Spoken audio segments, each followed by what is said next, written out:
오늘은 사도의 권면 이런 제목으로 함께 은혜를 받고자 합니다. 사도의 권면. 오늘 영상을 보신 것처럼 마라톤 경기입니다. 저와 여러분의 일생이 마치 마라톤 경기와도 같습니다.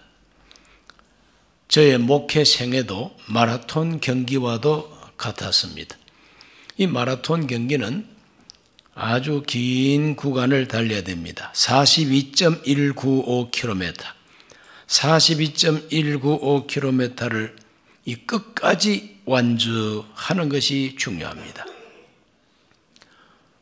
그 마라톤에서 우승하기 위해서는 평소에 운동을 참 잘 이렇게 해서 몸을 단련해야 할 뿐만 아니라 힘을 잘 분배해서 처음부터 너무 달려서도 안 되고 또 너무 천천히 가서도 안 되고 자기한테 맞는 자기 심장과 폐와 근육과 모든 것에 맞도록 가장 알맞으면서도 가장 빠른 속도로 100m 달리기처럼 빠른 속도가 아닙니다. 조금 느린 속도지만 그래도 최선을 다하는 속도로 꾸준히 끝까지 달리는 것이 승리의 비결인 것입니다. 혹시 꼴찌할지라도 마라톤 경기에 참여한다는 것은 스포츠 정신에 있어서 완주, 끝까지 달려가는 것이 가장 중요합니다. 오늘 저와 여러분은 우리 인생길을 끝까지 잘 달려가게 되시기를 바랍니다. 이 마라톤 경주에도 서로가 경쟁이 있죠. 많은 선수들이 출발할 때는 많은 선수들이 출발합니다. 앞서거니 뒤서거니 막 때로 몰려 뛰어나갑니다. 그러나 시간이 흐름과 함께 점점 차이가 나죠. 앞서 뛰어가는 선수와 뒤에서 뛰어가는 선수, 이 거리 차이가 많이 이렇게 나게 됩니다. 경쟁 사회죠. 이건 줄서기라고 할 수도 있습니다. 누가 더 빨리 달리는가 하는 그런 순서를 따라서 줄 세우기를 하는 것이 바로 마라톤의 등수를 매기는 것이죠. 이 세상은 참 줄 세우기를 좋아합니다.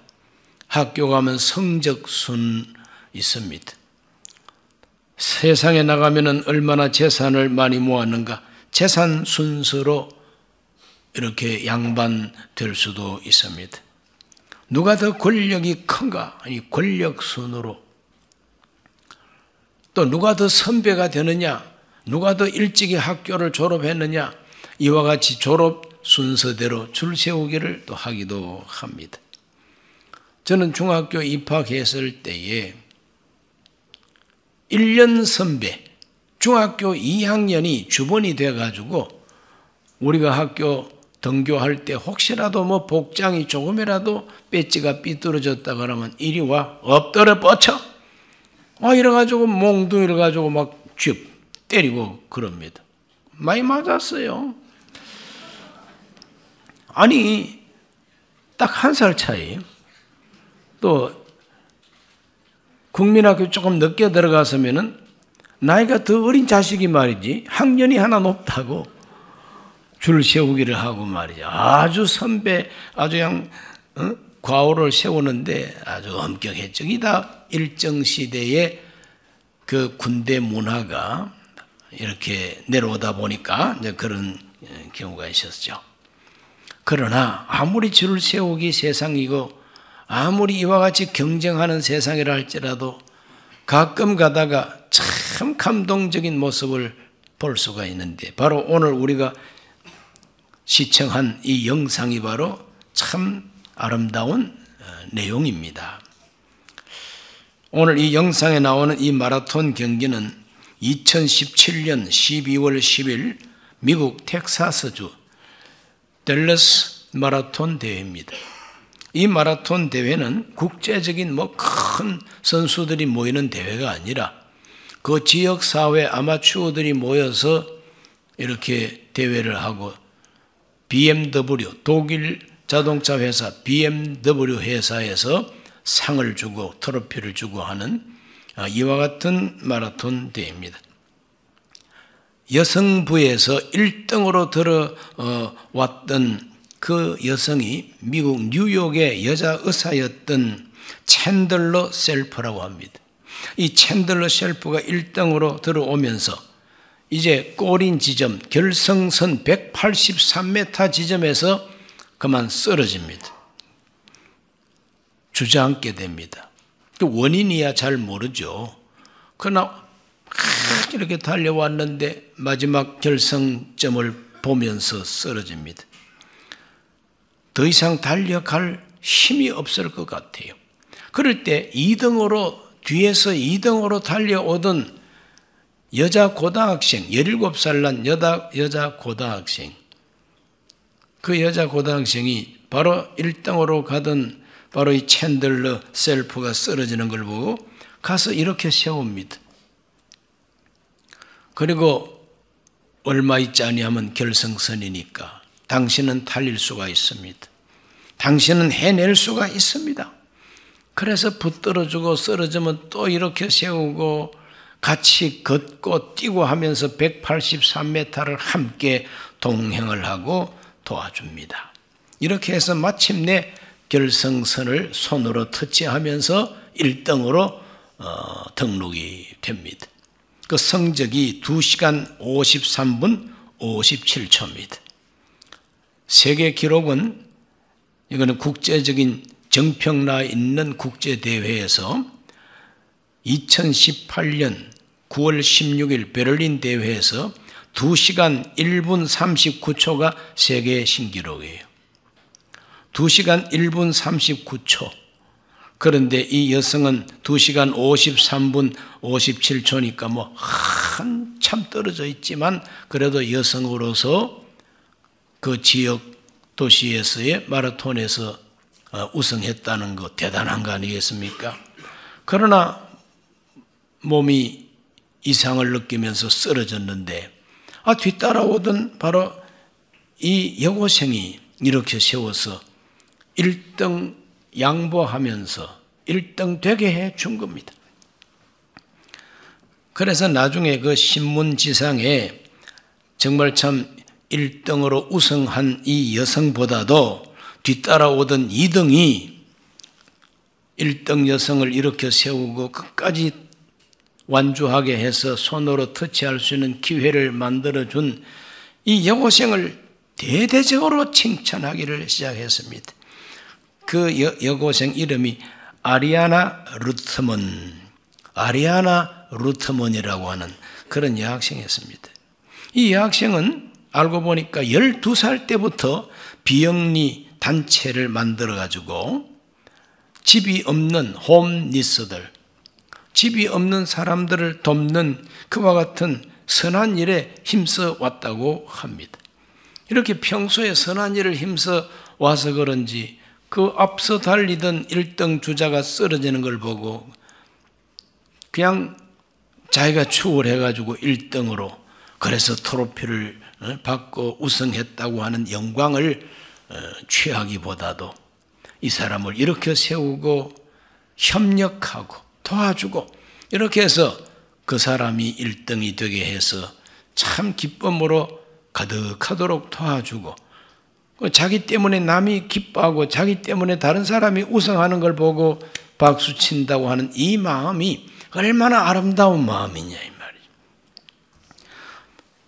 추수마당의 얼음 냉수 같은 시원한 모습이 알 수가 없습니다. 바로 이와 같은 정신, 이와 같은 그 마음씨가 예수 마음이고 그와 같이 행동하는 것이 바로 예수님께서 기뻐하시는 기독교 윤리입니다. 인정하시면 아멘 하십시다.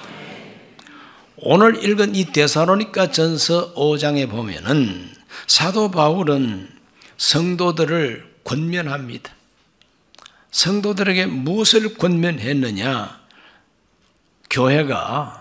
교회를 이루는 공동체, 교회를 이루는 성도들은 어떻게 살아야 하나님 앞에 바로 사는 것인가 하는 것에 대해서 5가지를 아주 특별히 가르치고 있습니다. 첫째는 뭐냐 하면은 게으른 자들을 권계하고, 데살로니가 전서 4장 14절을 우리 다 같이 한번 읽어봅니다. 또 형제들아 너희를 권면하노니 게으른 자들을 권계하며 마음이 약한 자들을 격려하고 힘이 없는 자들을 붙들어주며 모든 사람에게 오래 참으라. 네 가지를 말하고 있죠. 게으른 자들을 권계하고, 이 권계한다고 하는 것은 제대로 할 수 있도록 충고하고 가르쳐주는 것이 바로 권계입니다. 아직까지 뭘 잘 모르는 사람들에게 바른 길을 가르쳐주고 본을 보여주고 훈계하는 것, 훈계하는 겁니다. 조심하라고 훈계하는 겁니다. 이렇게 게으른 자들을 권계해야 된다는 거죠. 이 게으른 자들은 그냥 일상생활의 게으른 자가 아니라 기도를 게을리하고 하나님 섬기고 예배하는 걸 게을리하고 하나님 말씀을 묵상하고 말씀 듣기를 게을리하는, 즉 신앙생활을 게을리하는 성도라 이 말이죠. 우리 지구역 성도들 가운데서도 신앙생활을 게을리하는 분들이 들어 계시죠. 주일을 성수하기보다도 날씨 좋은 계절, 꽃피는 계절 되면은 주일이여 안녕. 그래서 꽃 구경 가시고 관광 가시고 이런 분들 있지 않습니까? 그래서 공휴일이 다가오고 연휴가 다가오고 하면은 예배 인원이 푹 이렇게 줄죠. 다 게으른 분들입니다. 영적 생활에 게으른 분들이 많아요. 이런 분들을 잘 권계하는 것이 바로 중요한 겁니다. 이 게으른 자들은 한마디로 제멋대로 행하기를 좋아하는 사람이라고 성경 주석에는 그렇게 해석을 하고 있습니다. 자기 마음대로 행동하기를 좋아한다 이거죠. 하나님께서 뭐라고 말씀하셨는가가 중심이 아니라 내가 어떻게 생각하느냐는 자기 중심이란 말이에요. 게으른 자들은 그것 때문에 게으르다. 이런 사람을 잘 권계하고 훈계하고 교훈하고 경고하고 가르칠 수 있어야 된다. 두 번째는 마음 약한 자들을 격려하고 그랬어요. 이 격려한다는 것은 힘을 얻게 하고 용기를 얻게 하고 응원을 하고 위로해주고 이것이 격려입니다. 마음 약한 자를 격려할 줄 알아야 되겠다.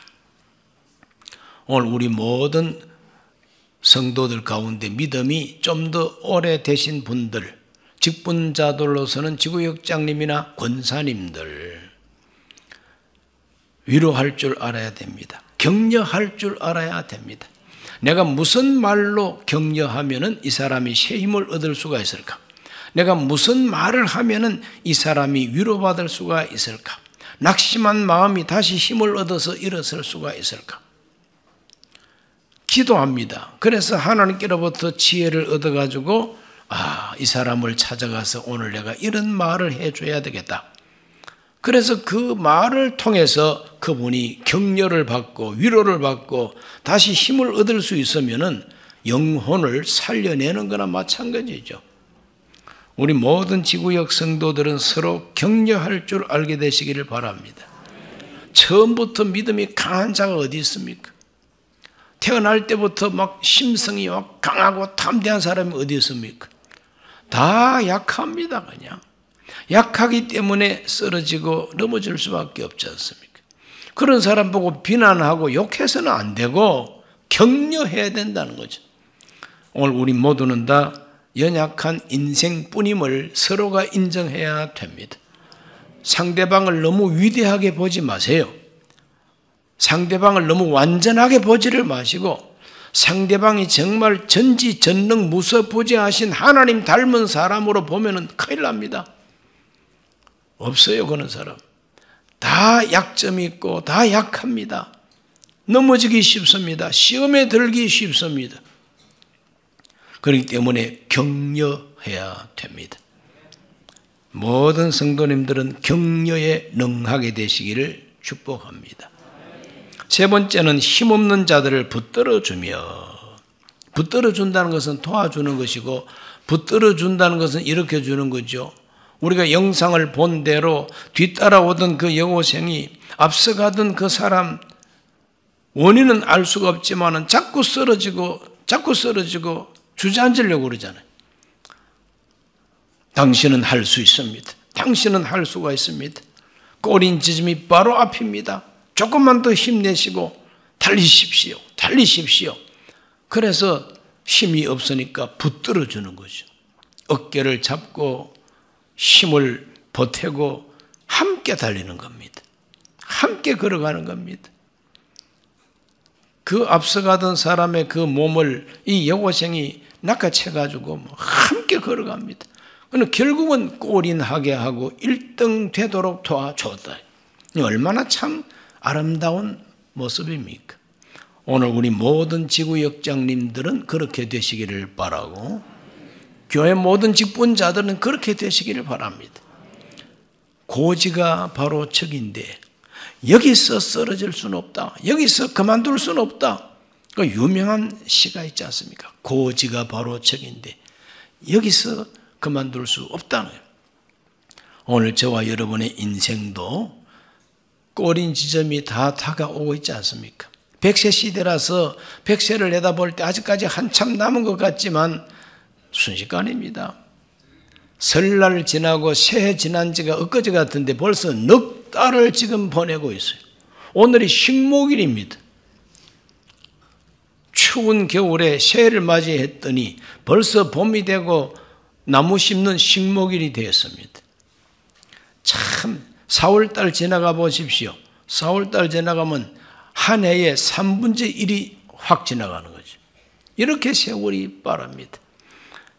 빠른 세월 속에 달려갈 길 다 달려갈 그 결승점이 가까웠다는 걸 바라보면서 오늘 우리들은 서로가 힘을 주고 붙들어 주는 성도들이 되시기를 바랍니다.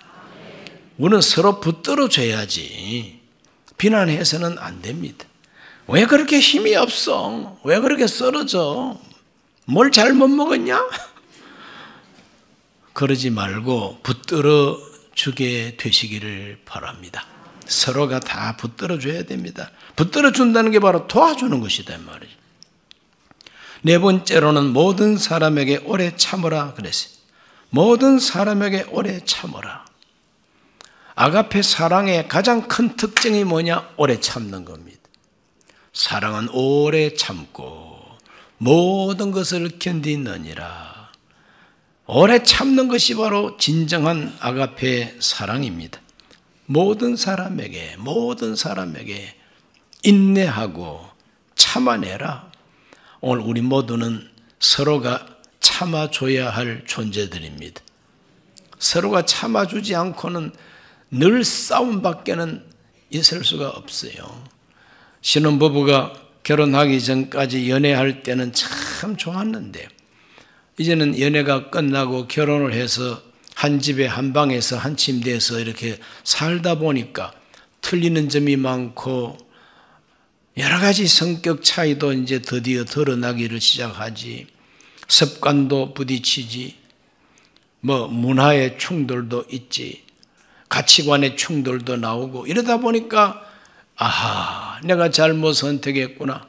이래가지고 신혼여행 가가지고 헤어지고 오는 커플도 있고 세상 참 이상하게 되었습니다. 오래 참지 않고는 가정생활은 불가능합니다. 모두가 다 아멘 하시죠? 아멘 하면서도 섭섭할 거예요. 그러나 믿음이 깊어질수록 하나님의 거룩한 영성이 내 안에 더 많이 들어올수록 그걸 이해하게 됩니다. 그걸 긍휼히 여기게 됩니다. 그러므로 얼마든지 참을 수가 있게 됩니다. 내가 아니면은 누가 참아줄 수가 있을까? 내가 아니면은 이런 내 가족들을 내가 아니면 누가 이 사람들을 도와줄 수가 있겠느냐? 사명감이 생깁니다. 그래서 참게 됩니다. 이렇게 해서 건강하고 행복한 가정을 이룰 수가 있게 되고 교회라고 하는 공동체, 지구역이라고 하는 이 신앙 공동체도 서로가 참아주지 아니하고는 안 됩니다. 그러므로 아가페 사랑, 참는 사랑을 하나님 부어 주옵소서. 늘 기도하시기를 바랍니다. 다섯 번째는 데살로니가전서 4장 15절에서 말하고 있어요. 삼가 누가 누구에게든지 악으로 악을 갚지 말게 하고 서로 대하든지 모든 사람을 대하든지 항상 선을 따르라. 항상 선을 따르라. 악으로 악을 갚지 말라. 누구에게나. 삼가라는 것은 조심하라 이 말이죠. 우리가 정말 조심스럽게 사람을 대할 때에 악으로 악을 갚지 말고 선을 행하는 것이 하나님의 뜻이라는 것입니다. 오늘 우리 모두가 이런 말씀들을 참 마음에 명심하고 언제나 선을 행하기를 힘써야 되는데, 선을 행한다는 것이 좋은 일을 하는 게 바로 선을 행한다는 겁니다. 선을 행하는 것은 무엇이냐? 선한 사마리아 사람이 강도 만난 사람을 보고 모른 척 지나가지 아니하고 그 사람을 도와주고 주막에 데려가가지고 치료해주고 부비가 더 들면 더 쓰시면 내가 돌아올 때 갚아주겠습니다 하고 끝까지 책임을 져주는, 바로 그것이 선을 행하는 것입니다. 우리 예수님께서 누가 이 강도 만난 자의 진정한 이웃이 되겠느냐 그럴 때 율법사가 대답하기를 자비를 베푼 자입니다. 맞다, 네 말이 맞다. 너도 가서 이와 같이 되라 그랬어요. 이와 같이 하라 그랬어요. 오늘 우리 모두는 항상 선을 행하게 되시기를 바랍니다. 욕을 들었다고 해서 대놓고 막 욕을 더 많이 해버리고, 한쪽 뺨을 맞았다 그래서 주먹으로 패버리고, 그러지 말고 악으로 악을 갚지 말고 선을 행하라. 이거 자꾸 여러분 생각을 하고 잊지 말게 되시기를 바랍니다. 내가 지금 어떤 사람을 상대할 때 악으로 악을 대하고 있지는 않느냐, 저 사람이 나한테 이렇게 했다고 내가 이렇게 하고는 있지 않느냐, 그런 거 생각해 보시기를 바랍니다. 어느 마을에 비탈진 마을이 있었는데 그 뒤에 높은 집은 부잣집이고 낮은 곳에 있는 집은 가난한 사람 집입니다. 그런데 그 높은 지대에 있는 그 부잣집에서 뭐 설거지를 하고 막 이러면서 물을 버리는데, 그 물이 흘러가지고 이 가난한 사람 집 뒤안간으로 계속 구정물이 내려오니까 막 냄새나고 그냥 참 그렇습니다. 그래서 찾아가서 어르신 어떻게 하든지 뭐 관을 묻든지 해가지고 우리 집에 구정물 좀 안 내려오도록 좀 조치를 해 주시기를 바란다고. 그랬더니 부자 영감이 배를 내밀면서 하는 말이, 물이라고 하는 것은 위에서 밑으로 흐르는 것이 자연의 이치인데 그걸 사람의 인력으로 어떻게 하겠느냐고, 그냥 자네가 참으시게. 안 통합니다 그냥. 그래서 이 가난한 사람이 가만히 생각하다가 어디 두고 보자, 내가 한번 갚아줘야지. 또 그렇게 생각하니까 또 아주 묘한 아이디어가 떠올랐어요. 어떻게 했느냐, 뒤안간에 꿀뚝을 막 공장 꿀뚝처럼 쫙 빼올렸어요. 그리고 뭐 집에서 막 나무 가지를 뗄 때 청솔 가지를 뗍니다. 그리고 아직까지 뭐 마르지도 않는 소나무 가지를 꺾다가 불을 떼 제끼니까 막 부잣집에 막 연기가 막 짜욱해가지고 코를 잡고 막 눈물을 흘리고 야단 났습니다. 부자 영감이 배를 실룩거리면서 내려와가지고 이봐 꿀뚝을 그렇게 뽑으면 어떡하느냐고, 우리 집에 그냥 연기가 가득해서 사람이 살 수가 없다 그러니까, 어르신 연기라고 하는 거는 위로 올라가는 게 자연 이치인데 그걸 인력으로 어떻게 합니까? 참으시죠. 결국은 부잣집 이사 갔다고 그래요. 참 가난한 사람도 개살 맞죠?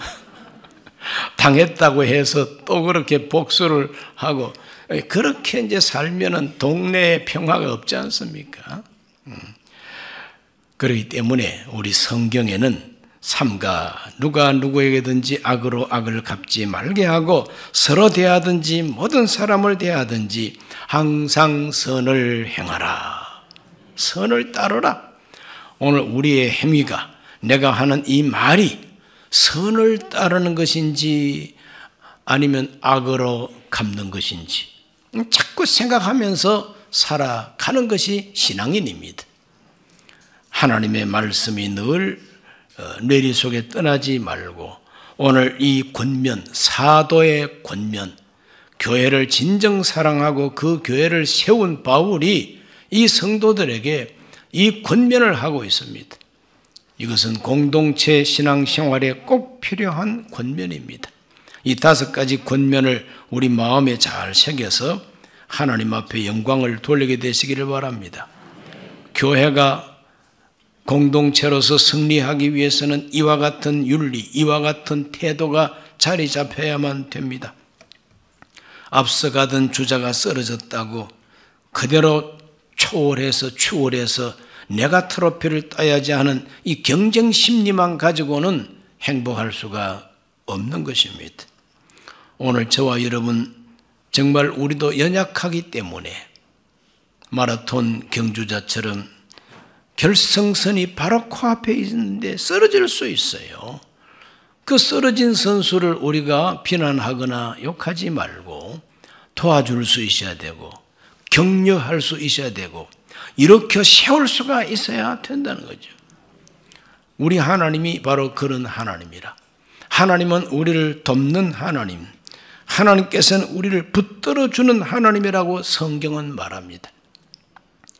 이스라엘 백성들이 죄를 지어가지고 하나님께 매를 맞고 큰 환난의 역사를 경험할 수밖에 없었지만 하나님이 그 백성들에게 위로의 말씀을 주실 때 뭐라고 말씀하셨느냐?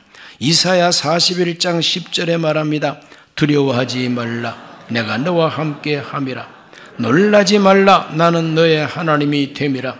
내가 너를 굳세게 하리라. 참으로 너를 도와주리라.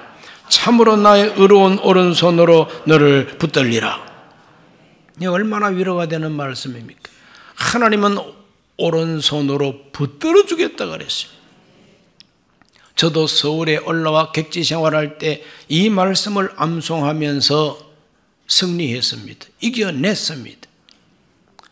전에 대통령 하셨던 김영삼 장로님도 젊은 시절 또 정치하면서도 늘 이 말씀을 암송했다고 간증했습니다. 그리고 41장 13절에도 말합니다. 이는 나 야훼 너의 하나님이 너의 오른손을 붙들고 너에게 이르기를 두려워하지 말라. 내가 너를 도우리라 할 것임이니라. 하나님은 우리를 도와주시는 하나님, 하나님은 우리를 붙들어 주시는 하나님이라는 거죠. 오늘 우리 모두가 다 이와 같은 좋으신 하나님을 믿고 있습니다. 부활하신 예수님이 살아계시기에 우리를 붙들어 줄 수 있죠. 죽고 없어졌으면 우리를 어떻게 붙들어 줄 수 있겠어요? 살아계시니까 붙들어 줄 수 있죠. 부활하신 예수님은 지금도 우리를 도와주십니다. 왜? 살아계시니까 도와주죠. 죽은 자가 어떻게 산 자를 도울 수가 있습니까? 그러므로 우리는 부활신앙을 가져야 됩니다. 살아계신 예수님, 부활하신 예수님, 나 위해서 죽으셨다가 나를 위하여 부활까지 하셨으니 도와주신다, 붙들어 주신다, 낙심하지 말자. 이와 같은 용기와 이와 같은 격려를 받게 되시기를 주의 이름으로 축원합니다. 기도합니다. 하나님 아버지, 오늘 이 밤에 주님 앞에 나와서 기도합니다. 교회 공동체가 서로를 위해서 격려하고 또 서로를 위해서 언제나 붙들어주고 권계할 줄 알게 하여 주시옵소서. 그러므로 교회가 단체로 하나님 앞에 상받게 하여 주옵시고 선을 행함으로 하나님 앞에 개인상도 받게 하여 주시옵소서. 오늘 우리 순범 강북교회가 이와 같은 성도들로 가득 차게 해 주옵소서. 예수님 이름으로 기도하옵나이다. 아멘.